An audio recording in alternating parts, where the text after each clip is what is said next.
I joined January 1980, early enlistment while I was a senior in high school. So when I told my guidance counselor I wanted to do something in history of political science, he said, son, can't make a living at it. Go to the Navy like your brothers. So I went to the recruiter. Everyone was talking nuclear power. And so next thing you know, I enlisted for naval nuclear propulsion. We were the only unit in the Army that was both airborne and mechanized. We jumped out of airplanes, but we also had tracks that we had to drive.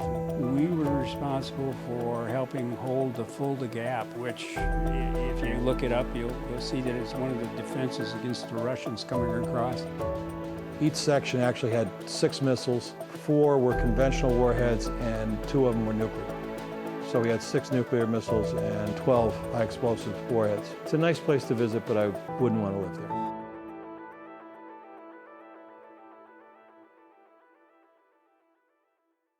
What I did? Yeah. Well, let's see.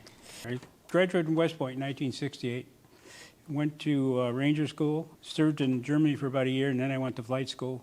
I took a year and went to Chinook transition, and then went to Vietnam in, I think, March of 1971. I was initially assigned down near Saigon, first cab actually, and then they stood down and came home, so my whole unit moved up to Pleiku, which is in the Central Highlands. That was an interesting place up there. It wasn't like the rest of Vietnam. It was more forest, and it wasn't the deep jungle like you think of. I mean, we flew all over. We flew from Pleiku to the coast, up and down the coast.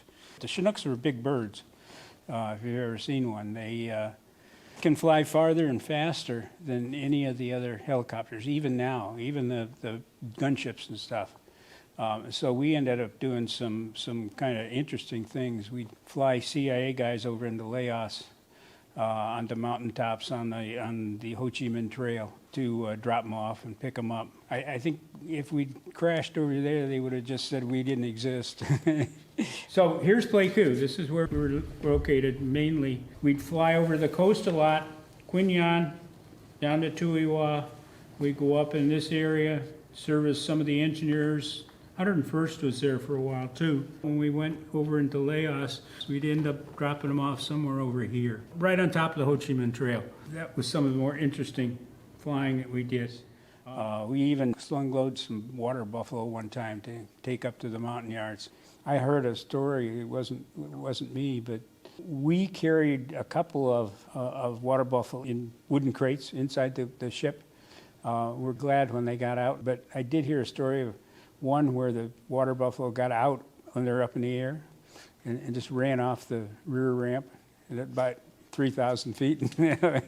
He didn't fare too well after that. But and then inside we could take about 30 American troops and 55 Vietnamese, and they could stuff in the back and we'd go drop them off. We had a lot of places where we couldn't even land.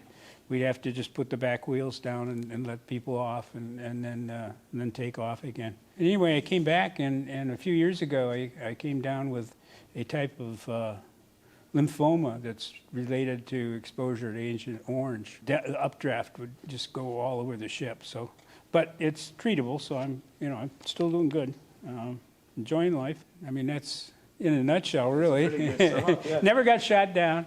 Got shot at a few times. But never got shot down, so that's always good. Nobody in my family had ever served in the military before, but I was interested from the standpoint I thought it was a really good education. I actually got accepted to the Air Force Academy too, besides West Point. Decided to go to West Point because of the more tradition, I think, because at that point the Air Force Academy was brand new. I think they graduated 1 or 2 classes. So we got more academic credits than any of the other schools were giving out. I think then we got like almost 200 semester hours crammed into 4 years because they wanted us to be prepared to do almost anything when we got out. Ranger School and then over to Europe. Don't know if I mentioned, but I actually served in an airborne unit over there. One of the interesting things we did, we actually jumped our whole brigade into Norway on an exercise, vehicles and everything. That was definitely interesting. I was on the brigade staff at that point because they were so short of officers. But I was stationed in Mainz, which is right on the Rhine River.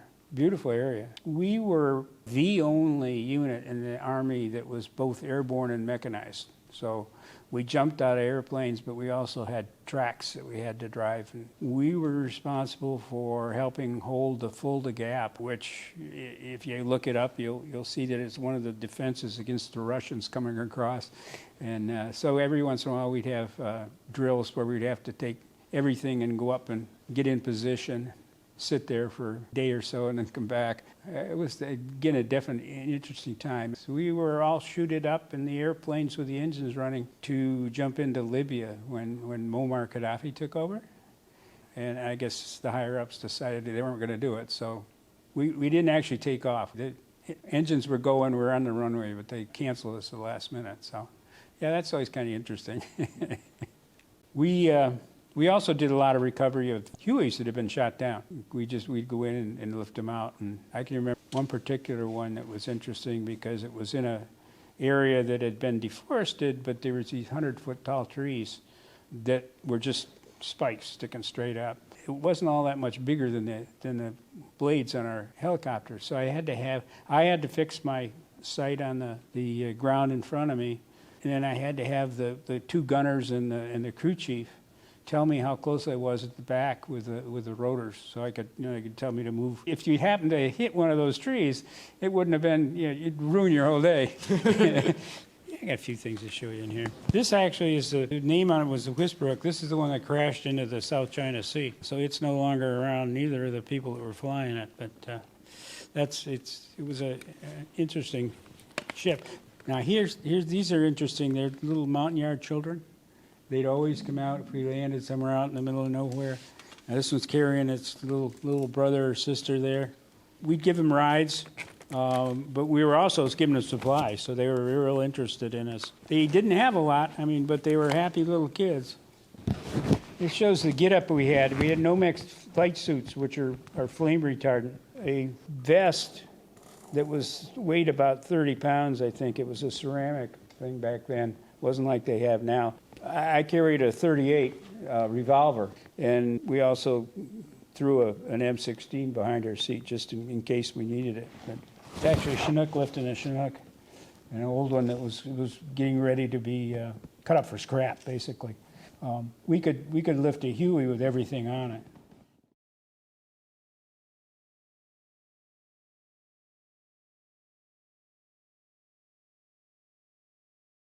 I joined January 1980, early enlistment while I was a senior in high school. When I told my guidance counselor I wanted to do something in history of political science, he said, "Son, can't make a living at it. Go in the Navy like your brothers." So I went to the recruiter. I joined the Navy, so I had to take their ASVAB exam. I did too well on it, so they had to send me to Albany overnight. And the next day at the recruiting station down in Albany, what they call MEPS, everyone was talking nuclear power. And so next thing you know, I enlisted for naval nuclear propulsion. It started off at Quartz Boot Camp, then Electrician's Mate A School, where I learned all about electricity. Then I went to pre-nuclear power school in Orlando, where it was all math science. And then I went to nuclear power school, which was all math science, materials, chemistry, the whole 9 yards.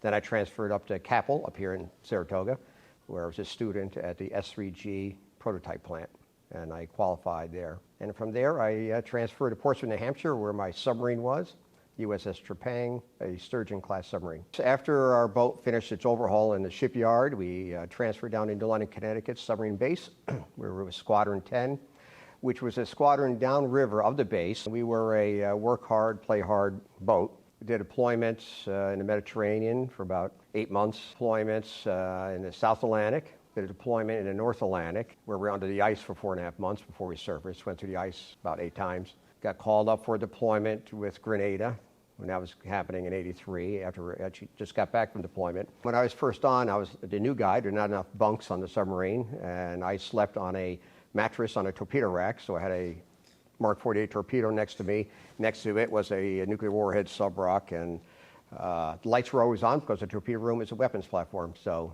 you have to try to sleep when everyone's walking around and talking and doing maintenance. We've had some scary moments, and the only reason I was scared on this one moment is because I wasn't on watch. If you're on watch, you're engaged, you're doing, and you're involved. But once we were doing sea trials after we had the shaft seals rebuilt on the shaft. Shaft seals are the thing that keeps the water from coming in along the shaft. And we would go down 200 feet and then 200 feet, all the way down to test depth. And at test depth, I'm in the crew's mess having a cup of coffee and a snack, and all of a sudden, flooding in an engine room, and the alarms are going off, and a hole this big on a submarine at test depth will sink it. So I'm holding onto the table as the table is going like this. And the only thing going through my mind is who's on the main engine throttles, who's on the, trying to think of who's on watch. That was the one time I was scared. So we did a lot of secret stuff. We would bring on board what we called spooks. These were cryptologists that were all about spying. And when they were on board, we couldn't go in the control room. They take black curtains around so you couldn't see what everyone's looking at. And most of the time, you're not supposed to know where we were. We used to talk in codes. We had a little a journal we kept in the engine room. We called it the FYI. Funny you asked. And it could mean a few other things. And we used codes like we're going to Kansas. And I remember after that particular deployment, naval investigators came on board and they confiscated our book because they said Kansas and how we wrote our stories was still too telling of where we were going. But I've seen Russians through the periscope. You end up being real close to them, which is not a good thing, especially if you're not where you're supposed to be. It's going to be stressful, especially with nuclear power combined with submarines.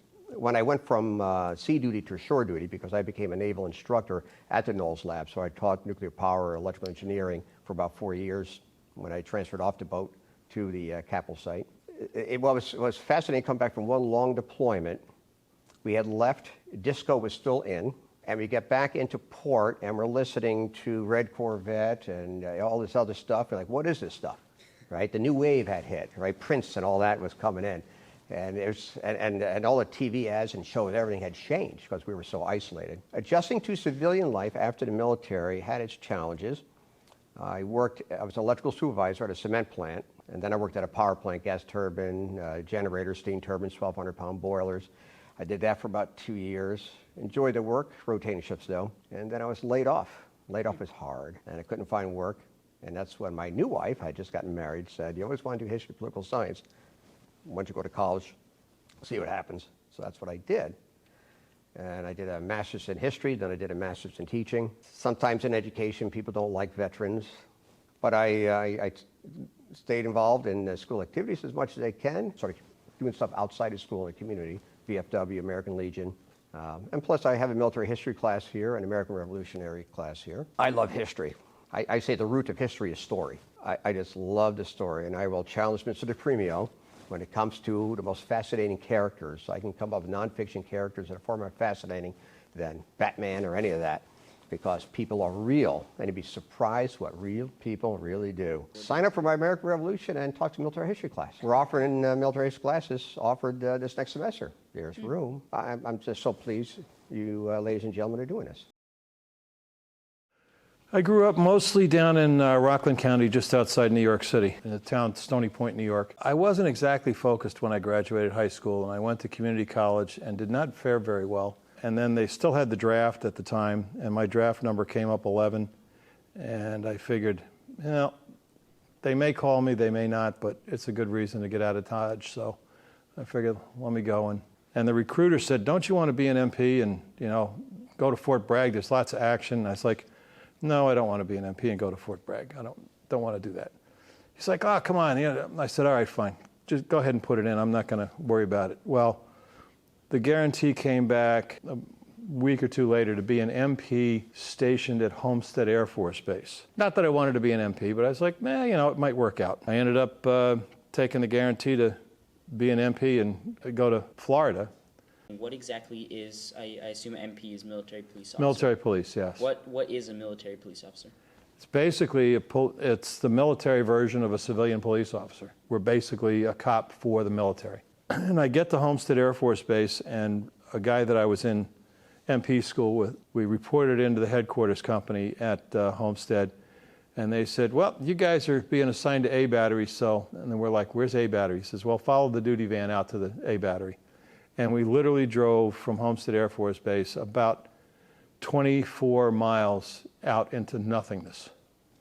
So it was literally in the middle, in the Everglades.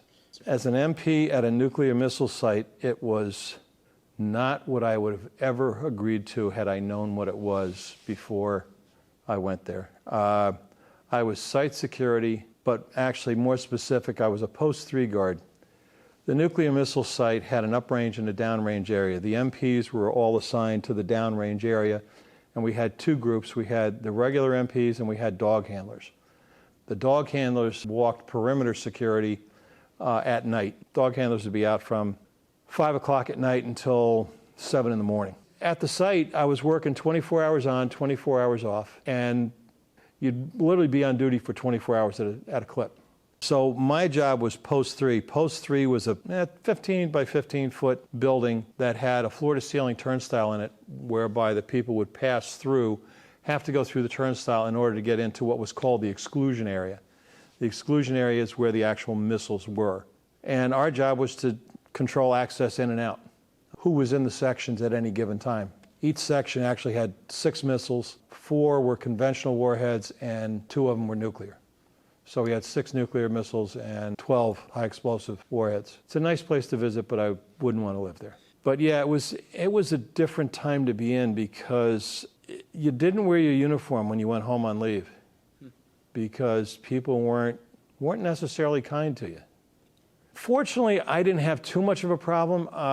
My dad was a career Army officer, so I didn't have as much of a conflict about it as some people would. I ended up most of the time being a desk clerk while I was down in Panama, and that suited me fine because after being an MP for a short period of time down in Panama, I realized I never wanted to be a cop because I didn't have the right temperament for it.